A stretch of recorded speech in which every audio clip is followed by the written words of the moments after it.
Are you at your point where you think you've hit your bottom, or maybe that there's just no way you're ever going to feel like things can change?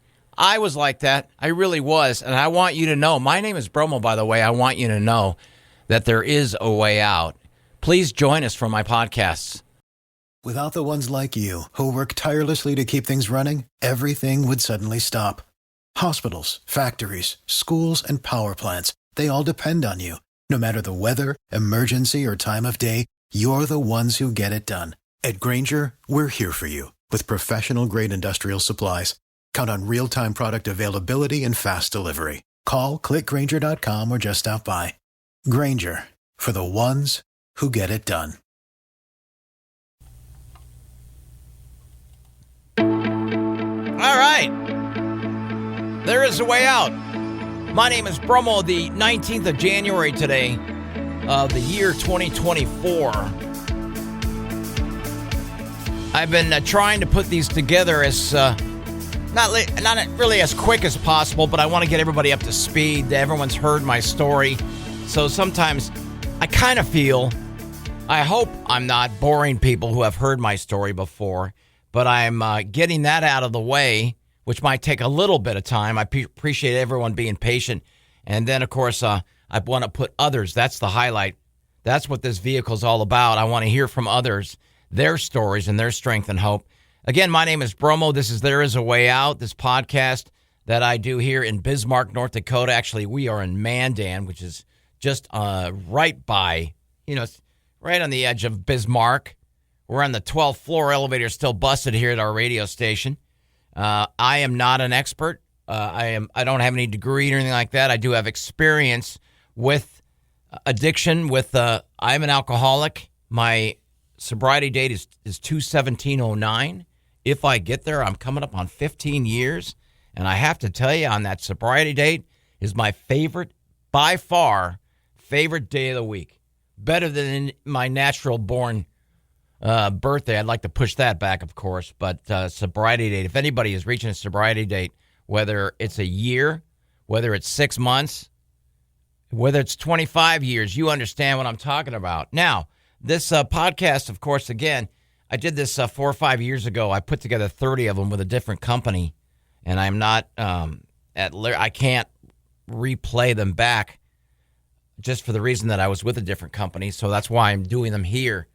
Same plateau and everything. For those of you who may feel that maybe you drink too much, you're addicted to whatever, if you have family members, if you have any friends that you feel may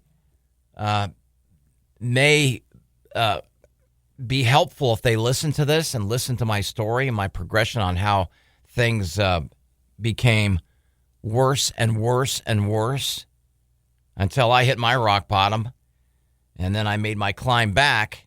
I'm still on my journey, which is fantastic, which is the greatest feeling in the world. But I want anyone to know that there is a way out.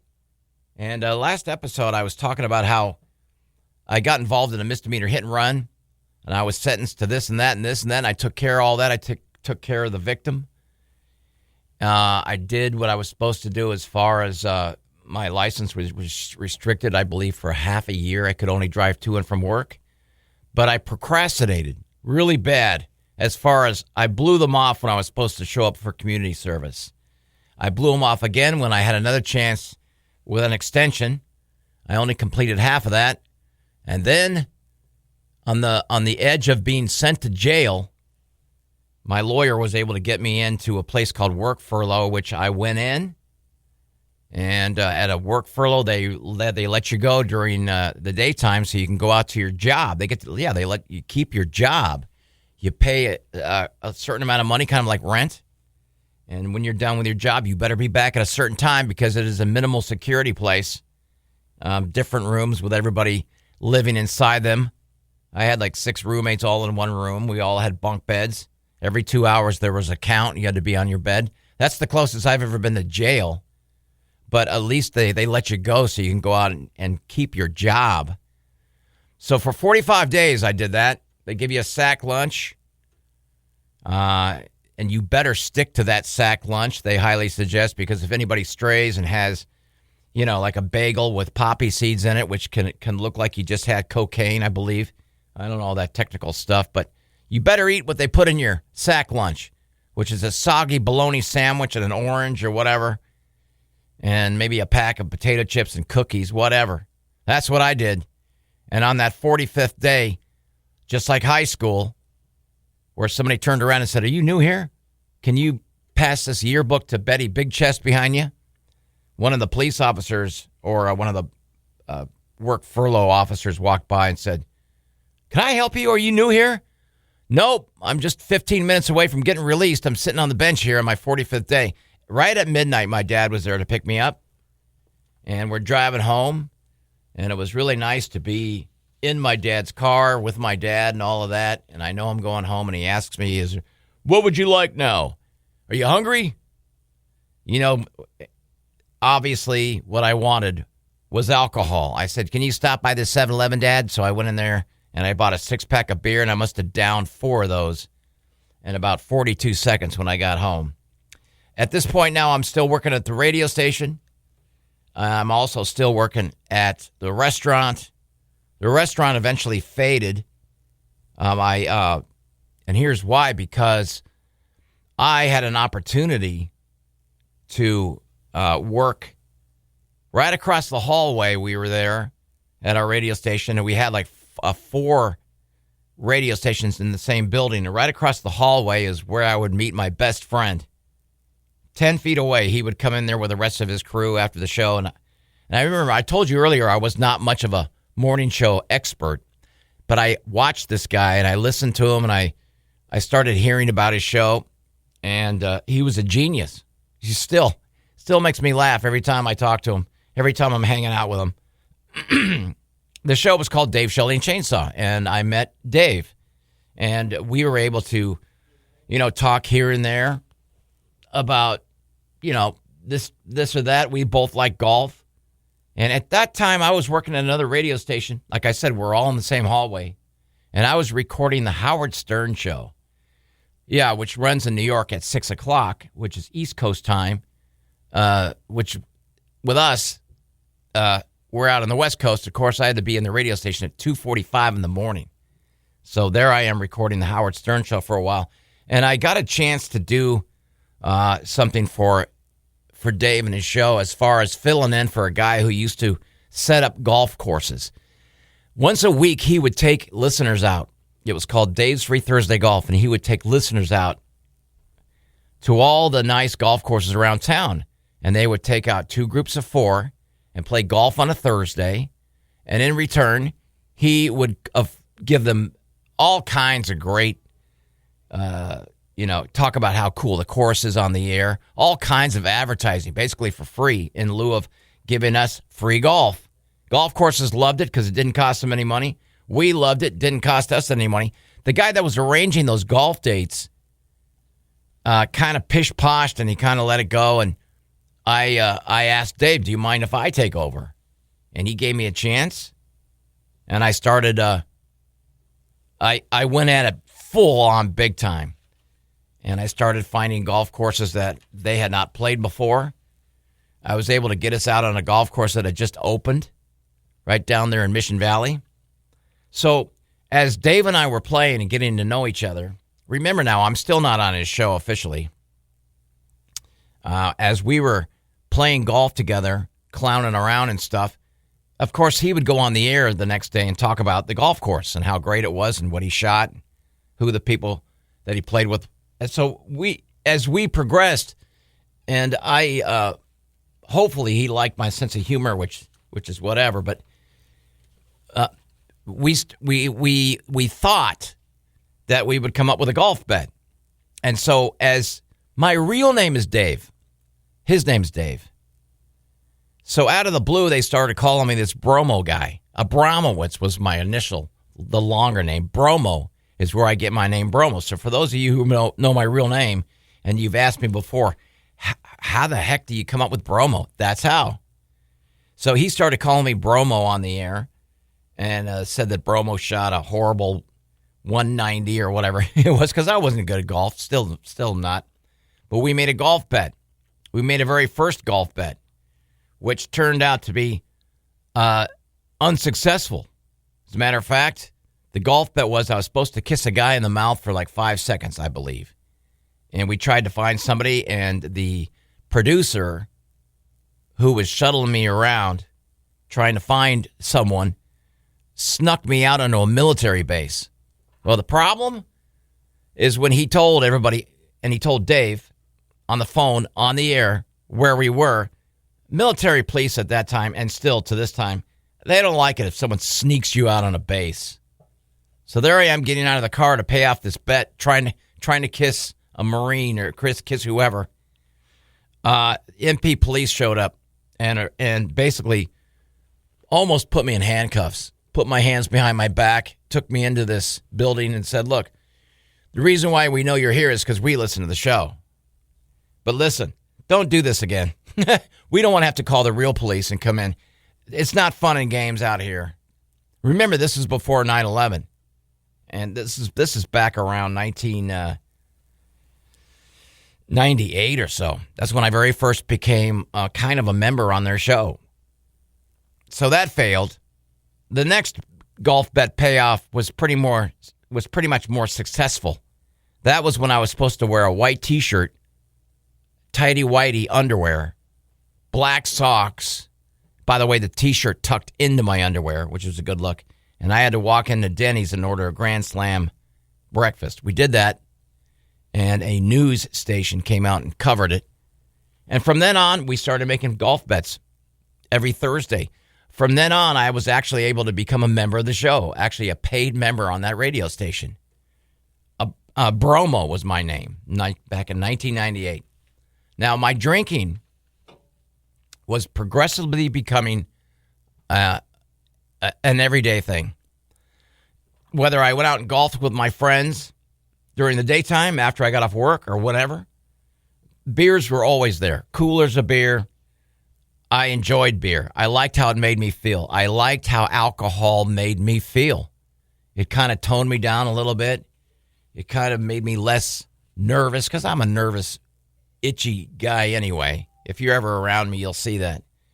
Alcohol, so it's not like alcohol blossomed my personality, if you call it what I have, a personality. It just took the edge off. You've heard that many times, and that's true. That's what it does for a lot of people. It took the edge off. I enjoyed drinking beer over anything else. And many times, now remember, this is after my hit and run. Many times, I would still go out and drink beer on the golf course. I would have a golf. I'd go out and golf. I'd have a beer can open, drinking that while one is unopened in between my knees, driving home. And you would think that a misdemeanor hit and run would have taught me a lesson, which did not. The beer drinking continued. I drank at home on the weekends. I had a cooler in my room, so my dad didn't see all the alcohol I was consuming. And I hid that in my closet. And towards the end of when I was still doing the Howard Stern show, I'd go to bed like 7:30 at night. I'd have to draw my curtains and hear all the kids in the cul-de-sac playing during the summer. And I'd have to get up, ungodly hour, 2 o'clock, still with booze probably all over me. I'd drive 20 miles to work, do the Howard Stern show, and then be available if Dave needed me on his show, which he did quite often. So alcohol was now a major part of my life. I broke away from the restaurant, stopped working at the restaurant, was working strictly at the radio station, having a blast. At one point, my dad tells me that he's possibly thinking about moving to Mexico on his own. And we had lived together for the longest time. And I know I was, in my 30s now or whatever it was, still living with my dad. I chose to do that because my dad and I got along fairly well. And, he never pestered me about anything. And I was living rent-free at a nice house there on the edge of a canyon. And I had a pretty good life going. I was drinking beer and I was with my friends drinking on the weekends and all that stuff. still going to bars late at night, still walking around thinking I had a chance to talk to any kind of woman that was standing around. I'm sure their beer goggles were not working for them. But as I continued to work on the radio station, I'll never forget, 2 years in, year 2000, the San Diego Chargers started out their season 0-10. So my friend says to me one day when we're in the golf cart, we had just teed off on like hole number 2, and he goes, "Hey, guess what you're doing on Friday?" I said, "What am I doing on Friday?" And he goes, "You're going up on a billboard. You're not coming down until the Chargers win." I said, you want to repeat that? "Yeah, you're going up on a billboard on Friday in the morning, and you're not coming down until the Chargers win." Turns out the billboard was about 51 feet up in the air. I don't like heights. Next thing I know, it's Friday morning. I've made arrangements for my mom to come over and take care of my cat. And there I am at the foot of this billboard looking up, and they put me on this scissor lift crane, and they hoist this thing 51 feet up in the air, and I've got a microphone set up there, and as time went by, someone donated somebody donated a Lazy Boy chair up there. They had a webcam up there so you could see me all the time. Now, I wasn't on the billboard itself. I was literally right next to it. It was basically attached to the billboard. Because if you look at a billboard, unsafe. You can't sit on that thing or whatever. So I was on a scissor lift crane next to the billboard. And I lived up there, and I remember first couple of days were insane. I couldn't lower the crane unless we brought TV media up there. I could not get off the crane because that would ruin the bit, so to speak. The deal was I was not allowed to get off that crane. I couldn't come off the billboard, so to speak, until the Chargers won their first game. And so there I am. A couple of days go by. Like I said, the media came by with cameras. People drove by constantly to see where we were at because, we advertised and told everybody where I was at. And on the billboard, it said Bromo's Billboard, and it said our call letters, KGB. And we were right next to a taco shop. So there I am, 51 feet up in the air, and there was a motorhome right down below me, and that was reserved for some of the promotional people that were there taking care of me. So I would shout down, "Hey, how's it going down there?" And people would drive by constantly to pull over. "Hey, Bromo, how you doing up there?" And they'd yell at me. I had a red bucket with a rope attached to it that I would throw over the side. People would bring by anything. And what I mean by anything is they bring by a bottle of booze. Fine. Some brought me, I don't know, magazines, like a Playgirl. That was cute. Of course, I tossed that off to the side. But more importantly, they brought me by booze. You know why? Because they knew I liked to drink. You know why? Because we talked about it on the air quite a bit. A lot of times, some of my escapades, and we'll talk more about that as far as going into bars, became very, very much talked about.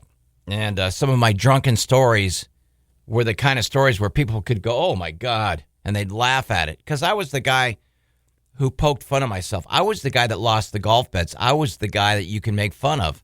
That was sort of my role. And you know what? I didn't have to do a whole lot of acting because that's really what I was. I was a loser that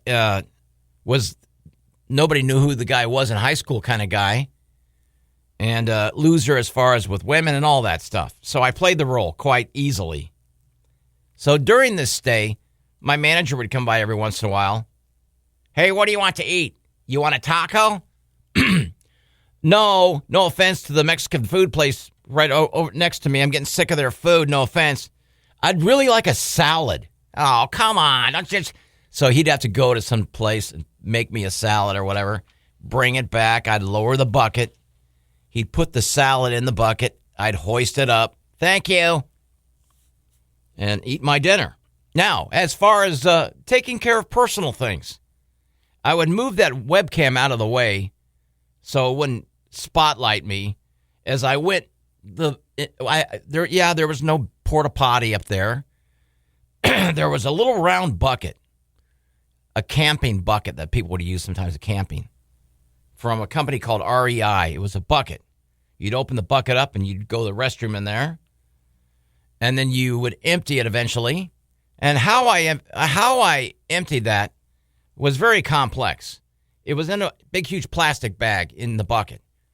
When the plastic bag got full, there's no way in hell I'm going to lower that and have an intern or somebody down below take my belongings, so to speak, and throw in the trash can. So I would lean over the railing, which I was terrified, 51 feet up in the air, excuse me, and into the wind. I would lean over the railing into the wind. I would maneuver the bag back and forth, so I threw it into a big, huge trash can canister, which was about 8 feet away. Boom, and I would make it right in the heart of that thing. Like I said, there's no way in hell I was going to have an intern take my reliefs, throw them away. Anyway, I remember one day, I was probably about the 5th day up there, and it was becoming pretty well talked about. Because remember, when I went up on a Friday, that following Sunday, the Chargers lost.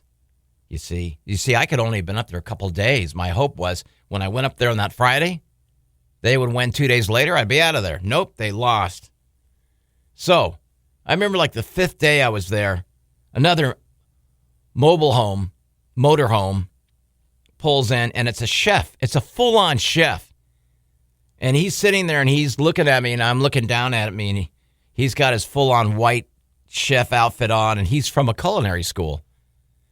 And he goes, I'm going to make you the best breakfast you've ever had. And that he did. It's the first time I've ever had Eggs Benedict.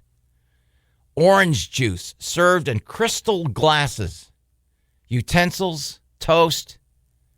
That was all, once again, that was all sent to me on this red bucket. I'd throw the red bucket in, over. He would put the utensils in. I'd lift it up, throw the red bucket over. He'd put the Eggs Benedict in very carefully, pull it back up. I'd throw the bucket over. He'd put a pot of coffee in there, so on, so on.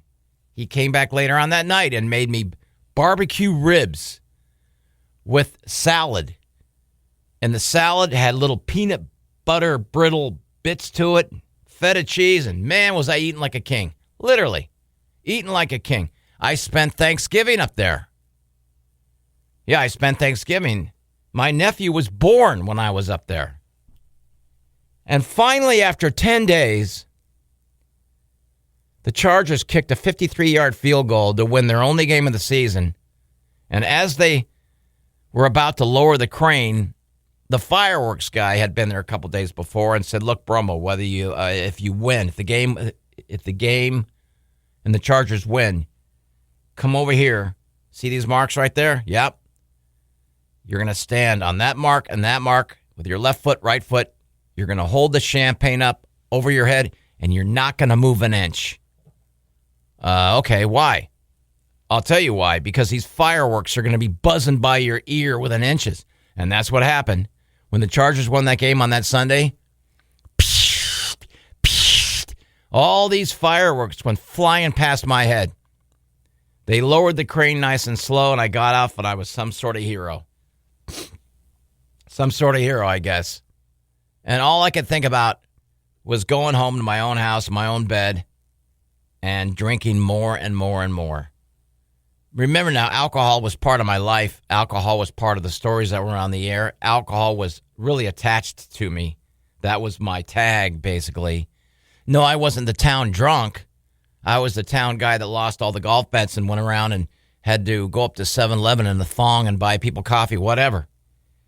I was an entertainer that I knew I could make people laugh, but I also knew that my drinking was starting to become a problem. I didn't miss work. I loved my job.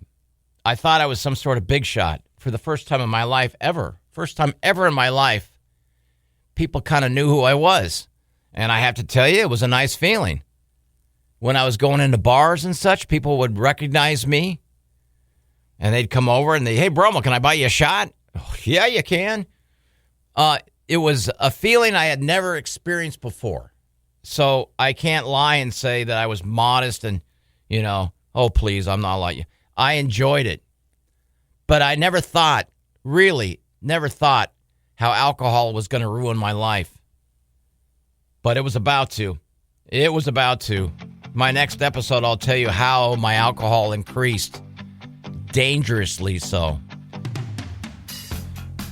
Once again, my name is Bromo. You're listening to There Is a Way Out. Thank you for listening to my story. It'll continue just for a little bit more.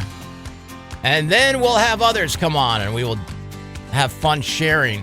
Remember, this podcast is designed for those of you who think that your life is really unmanageable. For those of you who think maybe you have a friend or a family member. You know, I was able to finally get out of my rock bottom. I never thought I could. And now I know of others. I know you can. And that's why I have this podcast called There Is a Way Out. Without the ones like you, who work tirelessly to keep things running, everything would suddenly stop. Hospitals, factories, schools, and power plants, they all depend on you. No matter the weather, emergency, or time of day, you're the ones who get it done. At Grainger, we're here for you with professional-grade industrial supplies. Count on real-time product availability and fast delivery. Call, click Grainger.com, or just stop by. Grainger, for the ones who get it done.